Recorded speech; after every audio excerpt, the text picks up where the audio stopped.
Hello and welcome back to Era 5 of APUS History. In today's video, we'll be looking at topic 5.7, the election of 1860 and the secession of the Southern states. So let's get to it. The election of 1860 was definitely going to be a contentious one because the South was already threatening to secede and basically had been doing so since around 1850 if a Republican won. They viewed the Republican Party as a Northern party, even an abolitionist party.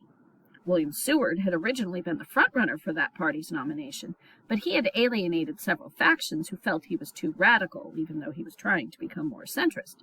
So Abraham Lincoln was chosen because, well, first of all, you needed a victory in the West, and he's from Illinois, and he was seen as a moderate within the party.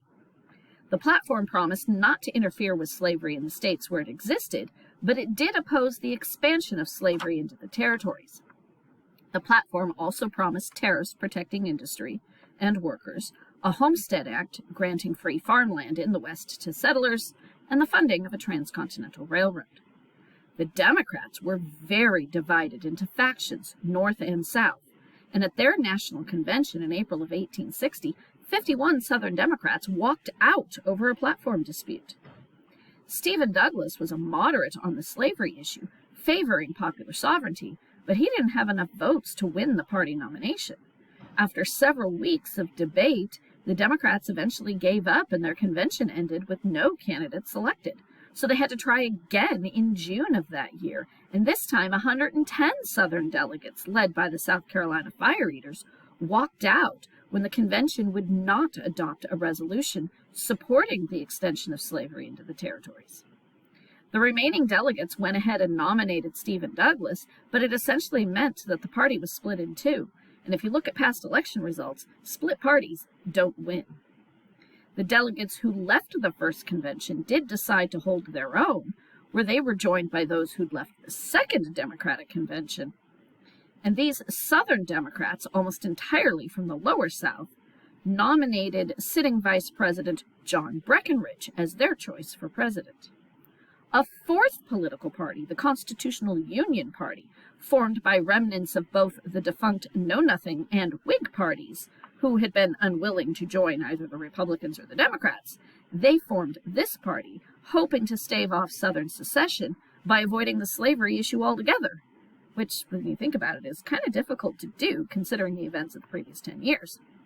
Well, they nominated John Bell of Tennessee as their presidential choice.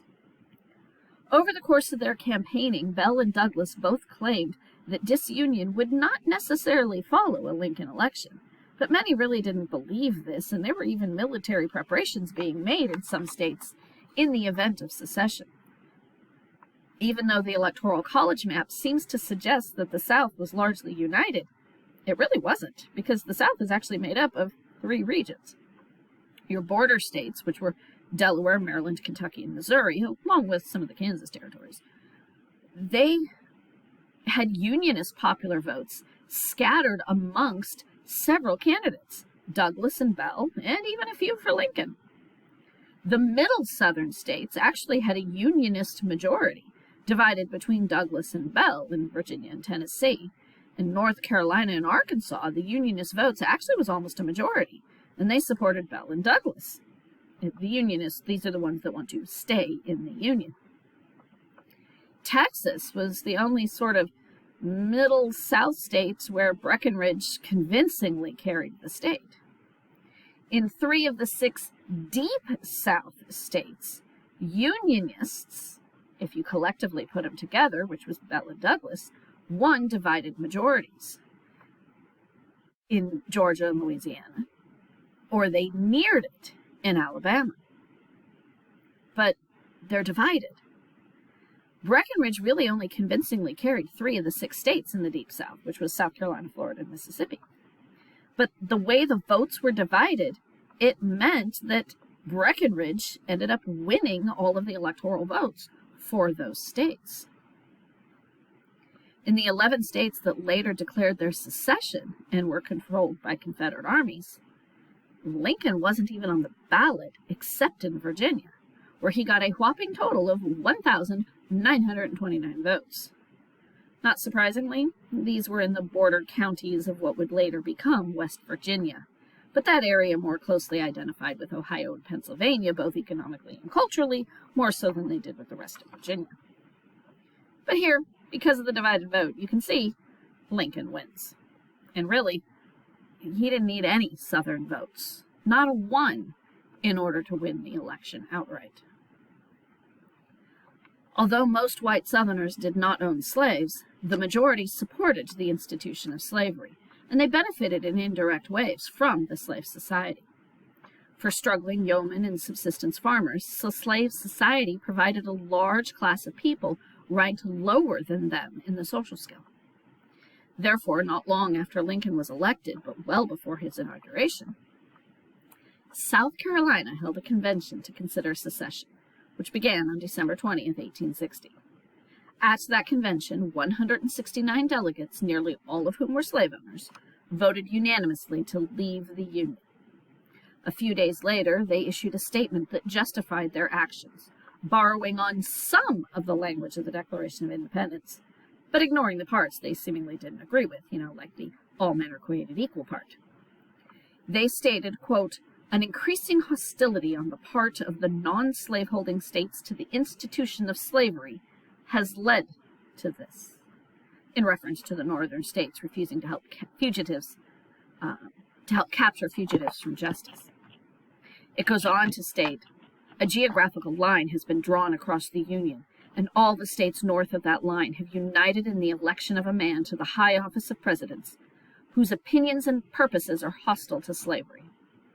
He has declared that the government cannot endure permanently half slave, half free, and that the public mind must rest in the belief that slavery is in the course of ultimate extinction." Although Lincoln insisted that secession was illegal and unconstitutional, secessionists were arguing that the U.S. Constitution was basically a contract amongst sovereign states, and a contract could be abandoned at any time without consultation, and each state therefore had the right to secede. In the weeks following South Carolina's decision, 6 additional southern states also seceded: Mississippi, Florida, Alabama, Georgia, Louisiana, and Texas.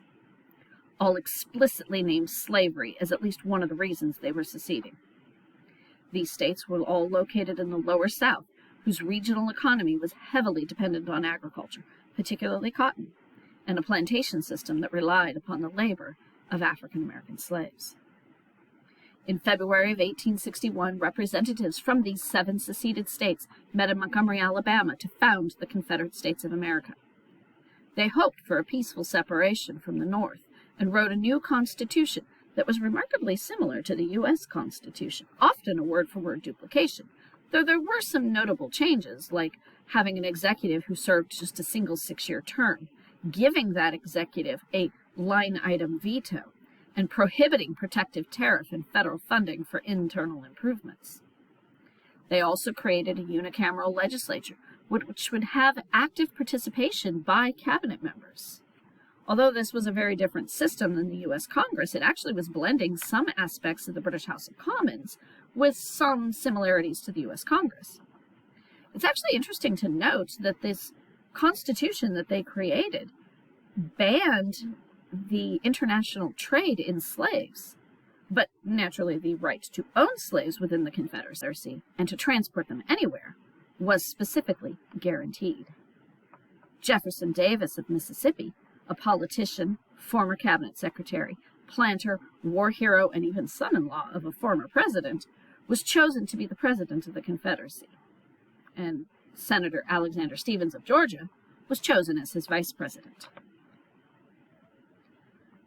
The reaction to the secession of the South was mixed, with many wanting the South to be left to their own devices.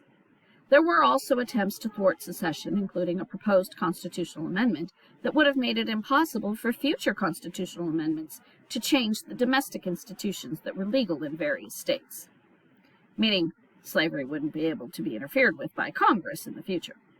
But those failed. Secession, though, still really couldn't be stopped. Lincoln, though, continued to insist that he had no legal right to interfere with slavery in the states where it already existed. though he did make it plain that the U.S. government would continue to hold all forts and arsenals present in those southern states.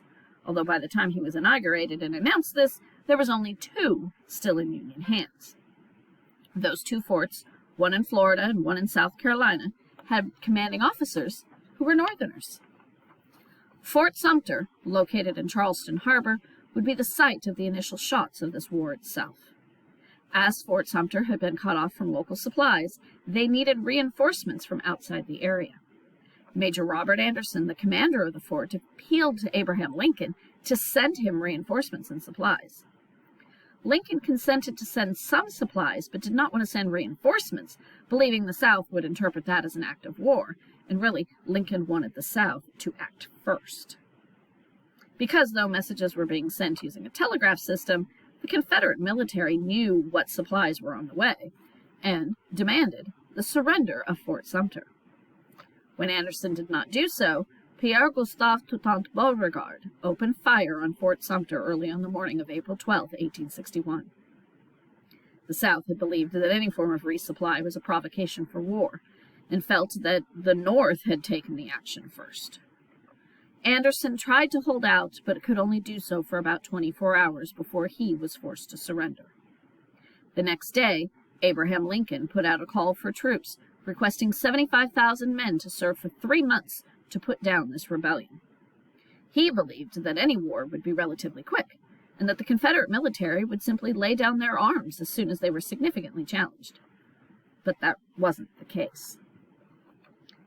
In response to the action at Fort Sumter and Lincoln's call for troops, 4 additional southern states, mostly those in the upper South, seceded: Virginia, Arkansas, North Carolina, and Tennessee. 4 slave states did not secede for various reasons, and the northwest counties of Virginia actually split off from Virginia and stayed with the Union. Technically, slavery was legal in this area, which becomes West Virginia, but its economy and culture, like I said, was more like Ohio and Pennsylvania, so slavery really wasn't a dominant institution in this region. Lincoln insisted that this war wasn't about slavery, but was instead about the constitutionality of secession and preserving the Union. Most Southerners didn't believe him. Many in the upper South, especially in the border states that remained with the Union, sent their slaves away into the lower South, fearing that Lincoln was going to try and take them away. Maryland would prove to be in an especially precarious position for several reasons. In addition to being physically between the 2 sides, Maryland depended equally on the North and the South for its economy. Although they had always leaned towards the South culturally, sympathies with the state were as much pro-Union as they were pro-Confederate. Reflecting that division and the feeling that many Marylanders that really just wanted to be left alone, the state government refused to declare for either side. For the federal government, however, there was no question as to what side Maryland had to take. If Maryland seceded, Washington, D.C. would have been completely surrounded by hostile states, effectively cut off from the rest of the Union. The situation in Maryland came to a head early on April 19, 1861, just days after Fort Sumter, when the soldiers of the 6th Massachusetts Volunteers, moving through Baltimore on their way to Washington, were attacked by a pro-Southern mob. When the mob started shooting at the regiments, the soldiers returned fire, and when the smoke cleared, 4 soldiers and 12 civilians had been killed. A special assembly of the Maryland legislature was called in Frederick, away from the main capital in Annapolis, because Annapolis was filled with Union troops. And the main topic of discussion was, of course, the question of whether or not to secede from the Union. In the end, though, even though it seemed as if they were more interested in preserving Maryland's neutrality, federal troops and Baltimore police officers arrived in Frederick with orders to arrest the pro-Confederate members of the General Assembly. Lincoln had actually suspended the writ of habeas corpus, authorizing these legislators and others to be held without charge, preventing them from voting at all. Some tried to challenge their detention through the courts, who simply refused to hear the cases, effectively allowing them to be detained indefinitely, and some were held for over a year. Lincoln was taking no chances with Maryland possibly voting for the Confederacy. In the end, when they finally did get a chance to vote, they voted to remain with the Union. Well, that's what you need to know about topic 5.7, the election of 1860 and the secession of the Southern states. Be sure to keep up with your reading, and I'll catch you in the next video.